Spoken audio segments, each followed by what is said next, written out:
Hi all, അസ്സലാമു അലൈക്കും. Welcome back to Silnas kitchen. ഇന്നത്തെ റെസിപ്പി നല്ലൊരു വെറൈറ്റി ടേസ്റ്റി ആയിട്ടുള്ള ഒരു അടിപൊളി ഈവനിങ് സ്നാക്സിൻ്റെ റെസിപ്പിയാണ്. ബ്രെഡും ചിക്കനും വെച്ചിട്ടാണ് നമ്മൾ ഇന്നത്തെ ഈ പലഹാരം തയ്യാറാക്കിയെടുക്കുന്നത്. എത്ര കഴിച്ചാലും മടുക്കാത്ത ഒരു അടിപൊളി ടേസ്റ്റി ആയിട്ടുള്ള പലഹാരമാണ്. എന്തായാലും നിങ്ങൾക്ക് എല്ലാവർക്കും ഇഷ്ടാവും. അതുകൊണ്ട് തന്നെ വീഡിയോ സ്കിപ്പ് ചെയ്യാതെ മുഴുവനായിട്ടൊന്ന് കണ്ടു നോക്കണേ. റെസിപ്പിയിലോട്ട് കടക്കുന്നതിന് മുമ്പായി സിൽനാസ് കിച്ചൺ ചാനൽ ആദ്യമായിട്ട് കാണുന്നവരാണെങ്കിൽ പ്ലീസ് ഒന്ന് സബ്സ്ക്രൈബ് ചെയ്തേക്കണേ. ഒപ്പം തന്നെ ഈ വീഡിയോസ് നിങ്ങൾക്ക് ഇഷ്ടപ്പെടുകയാണെങ്കിൽ ഒരു ലൈക്ക് ചെയ്ത് ഷെയർ ചെയ്ത് സപ്പോർട്ട് ചെയ്യാനും മറക്കരുതേ. ഇനി നമുക്ക് ഇതെങ്ങനെയാണ് തയ്യാറാക്കുന്നതെന്ന് നോക്കാം. ഇതിനായി ഞാൻ ആദ്യം തന്നെ എടുത്തിട്ടുള്ളത് 8 ബ്രെഡാണ്. അത് ഇതുപോലെ ഒന്ന് പൊട്ടിച്ചിട്ട് കൊടുക്കുന്നുണ്ട്. ഇപ്പോൾ ദാ മുഴുവൻ ബ്രെഡും ഇതുപോലെ പൊട്ടിച്ച് മാറ്റി വെച്ചിട്ടുണ്ട്. ഇനി അടുത്തതായി ഒരു പാത്രത്തിലേക്ക് 4 കോഴിമുട്ട പൊട്ടിച്ചൊഴിച്ചു കൊടുക്കാം. ഞാൻ എടുത്തിട്ടുള്ള ഈ ഒരു 8 ബ്രെഡിന് വേണ്ടിയാണ് 4 കോഴിമുട്ട എടുത്തിട്ടുള്ളത്. അപ്പോൾ നമ്മൾ എത്ര ബ്രെഡാണോ എടുക്കുന്നത് അതിനനുസരിച്ച് കൂട്ടിയും കുറച്ചും ബാക്കിയുള്ള ഇൻഗ്രീഡിയൻസിൻ്റെ അളവും കറക്റ്റാക്കി എടുക്കുക. ഇനി ഈ ഒരു മുട്ടയിലേക്ക് ഒരു 1/4 സ്പൂൺ അളവിൽ കുരുമുളക് പൊടിയും ആവശ്യത്തിനുള്ള ഉപ്പും ഒരു നുള്ള് ഗരം മസാലപ്പൊടിയും ഇട്ട് കൊടുത്തിട്ട് ഇതുപോലെ നന്നായിട്ടൊന്ന് വിസ്ക് വെച്ച് അടിച്ചെടുക്കുന്നുണ്ട്. ഇപ്പോൾ ആ മുട്ട നന്നായിട്ട് അടിച്ചെടുത്തിട്ടുണ്ട്. ഇനി അടുത്തതായിട്ട് നമുക്കൊരു കൂട്ട് തയ്യാറാക്കാനുണ്ട്. അതിന് വേണ്ടിയിട്ട് സ്റ്റവിലേക്ക് ഒരു പാൻ വെച്ച് കൊടുത്ത് ഫ്ലെയിം ഓൺ ആക്കി കൊടുത്തിട്ടുണ്ട്. അതിലേക്ക് കുറച്ച് ഓയിൽ ഒഴിച്ചു കൊടുത്തതിന് ശേഷം ഓയിൽ നന്നായിട്ടൊന്ന് ചൂടായിട്ട് വന്നപ്പോൾ ഒരു വലിയ സബോള ചെറുതായിട്ട് കട്ട് ചെയ്തിട്ടുള്ളത് ഇട്ട് കൊടുത്തിട്ടുണ്ട്.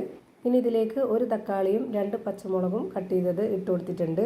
പിന്നെ ഇതിലേക്ക് ഒരു 4 അല്ലി വെളുത്തുള്ളിയും ഒരു ചെറിയ കഷ്ണം ഇഞ്ചിയും ഒന്നിച്ച് ചതച്ചതാണ് ഇതിലേക്ക് ഇട്ട് കൊടുത്തിട്ടുള്ളത്. ഇനി ഇത് നന്നായിട്ട് ഇളക്കി കൊടുത്തതിന് ശേഷം ഇതൊന്ന് അടച്ചു വെച്ചിട്ട് ഒരു 2-3 മിനിറ്റ് നേരത്തേക്ക് ഇതൊന്ന് വേവിച്ചെടുക്കാം. ഇതുപോലെ തയ്യാറാക്കുന്നതിന് നമ്മുടെ ഈ ഒരു മസാല നന്നായിട്ട് വെന്ത് കുഴഞ്ഞു വരണം. അപ്പോൾ അതിന് വേണ്ടിയിട്ടാണ് ആദ്യം ഇങ്ങനെ വേവിച്ചെടുക്കുന്നത്. ഇനി ഇത് വേവുന്ന സമയം കൊണ്ട് അടുത്ത ഒരു കാര്യം കൂടി ചെയ്യാനുണ്ട്. അതിനായിട്ട് ഞാനിവിടെ ഒരു മിക്സിയുടെ ജാർ എടുത്തിട്ടുണ്ട്. ഇതിലേക്ക് നേരത്തെ പൊട്ടിച്ച് വെച്ചിട്ടുള്ള ബ്രെഡിൽ നിന്നും കുറച്ച് ബ്രെഡ് എടുത്തിട്ട് നല്ലപോലെ ഒന്ന് പൊടിച്ചെടുത്തതിന് ശേഷം നേരത്തെ അടിച്ചു വെച്ചിരുന്ന ആ ഒരു മുട്ടയിലേക്ക് ഇട്ട് കൊടുക്കാം. നമ്മുടെ ഈ ഒരു ബ്രെഡ് 2 പ്രാവശ്യമായിട്ട് പൊടിച്ചെടുക്കാനുള്ളതുണ്ട്. ഈ ഒരു ബ്രെഡും കൂടെ പൊടിച്ചിട്ട് അതിലേക്ക് ഇട്ട് കൊടുക്കാം. ഇനി ഇതിലേക്ക് ഇട്ട് കൊടുക്കേണ്ടത് ഉരുളക്കിഴങ്ങ് ഗ്രേറ്റ് ചെയ്തതാണ്. ഞാനിവിടെ ഒരു ചെറിയ ഉരുളക്കിഴങ്ങ് ഗ്രേറ്റ് ചെയ്തെടുത്തതിന് ശേഷം ഇതിലേക്ക് ഇട്ട് കൊടുത്തിട്ടുണ്ട്. അതുപോലെ തന്നെയാണ് പകുതി ക്യാരറ്റും ഗ്രേറ്ററിൻ്റെ ചെറിയ ഹോളിലിട്ടിട്ടൊന്ന് ഗ്രേറ്റ് ചെയ്തിട്ടാണ് ഇതിലേക്ക് ഇട്ട് കൊടുത്തിട്ടുള്ളത്. ഇതിലേക്ക് ഇട്ട് കൊടുക്കുന്ന എല്ലാം തന്നെ വളരെ ചെറുതായിട്ട് പൊടിയായിട്ട് കട്ട് ചെയ്തിട്ട് ഇട്ട് കൊടുക്കുക. എന്നാലാണ് നമ്മൾ ഉദ്ദേശിക്കുന്ന ആ ഒരു പരുവത്തിലും ടേസ്റ്റിലും കിട്ടുള്ളൂ. ഇനി ഇതിലേക്കൊരു 1/4 ഭാഗം ക്യാപ്സിക്കം കട്ട് ചെയ്തതും കുറച്ച് മല്ലിയില കട്ട് ചെയ്തതും ഒരു 4 ഉണക്കമുളക് പൊടിച്ചതും കൂടി ഇട്ട് കൊടുത്തിട്ടുണ്ട്. പിന്നെ ഇതിലേക്ക് 2 ടേബിൾ സ്പൂണോളം വരുന്ന ടൊമാറ്റോ സോസും കൂടെ ഒഴിച്ചു കൊടുക്കുന്നുണ്ട്. ടൊമാറ്റോ സോസ് നിങ്ങൾക്ക് ഇഷ്ടമുള്ളതിനനുസരിച്ച് കൂട്ടിയും കുറച്ചും എടുക്കാവുന്നതാണ്. ഇനി അത് ഇവിടെ ഇരിക്കട്ടെ. അടുത്തതായിട്ട് നമ്മൾ വേവിക്കാനായിട്ട് വെച്ചിരുന്ന ആ ഒരു മസാല വെന്തോന്ന് നോക്കാം. ഇപ്പോൾ അത് നല്ലപോലെ വെന്ത് കിട്ടിയിട്ടുണ്ട്. ഇനി ഇതിലേക്ക് ചിക്കൻ ഇട്ട് കൊടുക്കാം. എല്ലില്ലാത്ത മാംസഭാഗം മാത്രം എടുത്തിട്ടാണ് ഇതിലേക്ക് കട്ട് ചെയ്തിട്ട് കൊടുത്തിട്ടുള്ളത്. ഇനി ഇതിലേക്ക് 1 സ്പൂൺ അളവിൽ മുളക് പൊടി, ഒരു 1/4 സ്പൂൺ അളവിൽ പെരിഞ്ജീരകപ്പൊടി, മഞ്ഞൾപ്പൊടി, ഒരു നുള്ള് ഗരം മസാലപ്പൊടി, കുരുമുളക് പൊടി ഇത്രയും ഇട്ട് കൊടുത്ത ശേഷം ഇനി ഇത് നന്നായിട്ടൊന്ന് ഇളക്കി കൊടുക്കുന്നുണ്ട്. ഈ ഒരു പൊടികളുടെ കൂടെ തന്നെ ആവശ്യത്തിനുള്ള ഉപ്പും കൂടെ ചേർത്ത് കൊടുത്തിട്ട് വേണം ഇത് നന്നായിട്ട് ഇളക്കി കൊടുക്കാനായിട്ട്. ഞാനത് മറന്നുപോയി. ഇതെല്ലാം ഇളക്കി കൊടുത്തതിന് ശേഷമാണ് ഉപ്പ് പൊടി ഇട്ട് കൊടുത്തിട്ടില്ല എന്നുള്ള കാര്യം ഓർമ്മ വന്നത്. അപ്പോൾ ഇതിലേക്ക് ഇട്ട് കൊടുത്തിട്ട് ഒന്നുകൂടി ഇത് ഇളക്കി കൊടുക്കുന്നുണ്ട്.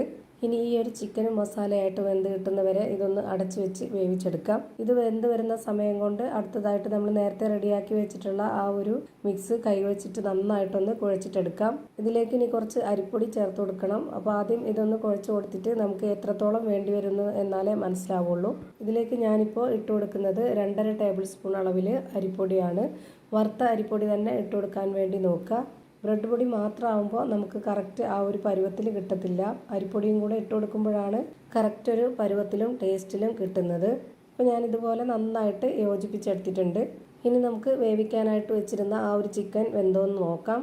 ഇപ്പോൾ ദാ കറക്റ്റ് പരുവത്തിൽ നന്നായിട്ട് വെന്ത് കിട്ടിയിട്ടുണ്ട്. ഇതുപോലെ നല്ലപോലെ മസാല വെന്ത് കുഴഞ്ഞ് നല്ല ഡ്രൈ ആയിട്ട് വരണം. ഇതാണ് കറക്റ്റ് പരുവം. ഇനി നമുക്കിതിൻ്റെ ഫ്ലെയിം ഓഫ് ചെയ്ത് കൊടുക്കാം. ഇനി ഞാൻ ഇതുപോലെ ഒരു പ്ലാസ്റ്റിക് കവർ കട്ട് ചെയ്തെടുത്തിട്ടുണ്ട്. ഇതിലേക്ക് കുറച്ച് ഓയിലൊന്ന് സ്പ്രെഡ് ചെയ്ത് കൊടുക്കാം.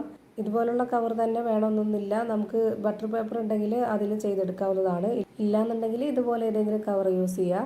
ഇനി നമുക്കിതിലേക്ക് റെഡിയാക്കി വെച്ചിട്ടുള്ള ആ ഒരു ബ്രെഡിൻ്റെ മിക്സ് വെച്ച് കൊടുത്തതിന് ശേഷം ഇതുപോലൊരു സ്പാച്ച് വെച്ചിട്ട് നന്നായിട്ടൊന്ന് പരത്തി കൊടുക്കാം. നമുക്കിഷ്ടമുള്ള വലിപ്പത്തിൽ തയ്യാറാക്കി എടുക്കാം. ഞാനിപ്പോൾ ഇവിടെ ഈ ഒരു വലിപ്പത്തിലാണ് ഇതുപോലെ മാവ് റെഡിയാക്കി വെച്ചിട്ടുള്ളത്. ഇനി നമ്മൾ ചിക്കനിൽ തയ്യാറാക്കി വെച്ചിട്ടുള്ള ആ ഒരു മസാല ഇതിലേക്ക് ഒരു ഭാഗത്തായിട്ട് വെച്ച് കൊടുക്കാം. ഇതുപോലെ ഒന്ന് ഒതുക്കി വെച്ച് കൊടുത്തതിന് ശേഷം ഈ ഒരു ഷീറ്റിന്റെ മറ്റേ ഭാഗം ഇതുപോലെ ഒന്ന് മടക്കി കൊടുക്കുക. ബ്രെഡും മുട്ടയൊക്കെ ഉള്ളത് കൊണ്ട് തന്നെ നമ്മുടെ ഈ ഒരു മാവ് ഭയങ്കര സോഫ്റ്റ് ആയിട്ടാണ് ഇരിക്കുന്നത്. അപ്പോൾ കയ്യിൽ വെച്ചിട്ട് ചെയ്തെടുക്കാനൊന്നും പറ്റത്തില്ല. ഇതുപോലുള്ള ബട്ടർ പേപ്പർ കൊണ്ടോ അല്ലാന്നുണ്ടെങ്കിൽ ഇതുപോലുള്ള പ്ലാസ്റ്റിക് കവറിലോ ചെയ്തിട്ടെടുക്കാവുന്നതാണ്. ഭയങ്കര സിമ്പിളാണ് തയ്യാറാക്കി എടുക്കാൻ, പെട്ടെന്ന് തയ്യാറാക്കി എടുക്കാനും പറ്റും. നല്ല ടേസ്റ്റുമാണ്. ഇതൊരു വെറൈറ്റി ടേസ്റ്റി ആയിട്ടുള്ള ഒരു അടിപൊളി പലഹാരമാണ്. ഇനി ഇതൊന്ന് ഫ്രൈ ചെയ്തെടുക്കണം. അതിനായിട്ട് ഞാനിവിടെ ഒരു പരന്ന പാൻ വെച്ച് കൊടുത്തിട്ട് അതിലേക്ക് 2 കഷ്ണം ബട്ടറാണ് ഇട്ട് കൊടുത്തിട്ടുള്ളത്. ഇനി ആ ഒരു പേപ്പറോട് കൂടി തന്നെ നമുക്കിതിലേക്ക് ഇട്ട് കൊടുക്കാവുന്നതാണ്. അപ്പോൾ നമുക്ക് കറക്റ്റ് ഷേപ്പിൽ കിട്ടിക്കോളും. അല്ലാന്നുണ്ടെങ്കിൽ അത് പൊട്ടിപ്പോവാനായിട്ട് സാധ്യതയുണ്ട്. ഇത് ബട്ടറിൽ തന്നെ ചെയ്തെടുക്കണമെന്നൊരു നിർബന്ധമില്ല, ഓയിലാണെങ്കിലും ചെയ്തെടുക്കാവുന്നതാണ്. ഇനി ഇതേപോലെ തന്നെ ഒരെണ്ണം കൂടെ റെഡിയാക്കി ഇതിലേക്ക് ഇട്ട് കൊടുത്തിട്ടുണ്ട്. ആദ്യം ഇട്ട് കൊടുത്തത് ഇനി ഒന്ന് തിരിച്ചിട്ട് കൊടുത്ത് നോക്കാം. ഇപ്പോൾ ഇതിൻ്റെ ഒരു സൈഡ് വെന്ത് കിട്ടിയിട്ടുണ്ട്. ഇനി മറ്റേ ഭാഗം കൂടെ ഒന്ന് വെന്ത് വരട്ടെ. ഇപ്പോൾ ഇതിൻ്റെ 2 ഭാഗം വെന്ത് വന്നിട്ടുണ്ട്. ഇനി ഇതിൻ്റെ മറ്റേ ഭാഗം എങ്ങനെയാണ് ഇരിക്കുന്നതെന്ന് കാണിച്ചു തരാം. ഇപ്പോൾ ഇതാ 2 സൈഡും ഒരുപോലെ വെന്ത് കിട്ടിയിട്ടുണ്ട്. ഇനി നമുക്കിത് എടുത്തു മാറ്റാം. ഇത് നമ്മൾ തയ്യാറാക്കി എടുക്കുമ്പോൾ ഒട്ടും തന്നെ ഫ്ലെയിം കൂട്ടി വെക്കരുത്. ആദ്യം തൊട്ട് ഇത് വെന്ത് കിട്ടുന്നവരേക്കും നമ്മൾ ലോ ഫ്ലെയിമിൽ തന്നെ വെച്ച് കൊടുത്തിട്ട് വേണം ഇത് വേവിച്ചെടുക്കാനായിട്ട്. ഇനി നമുക്ക് ഇതും കൂടെ ഒന്ന് തിരിച്ചിട്ട് കൊടുക്കാം. ഇപ്പോൾ ഇതിൻ്റെയും 2 സൈഡും നന്നായിട്ട് വെന്ത് കിട്ടിയിട്ടുണ്ട്. ഇനി നമുക്ക് ഇതും കൂടെ എടുത്തു മാറ്റാം.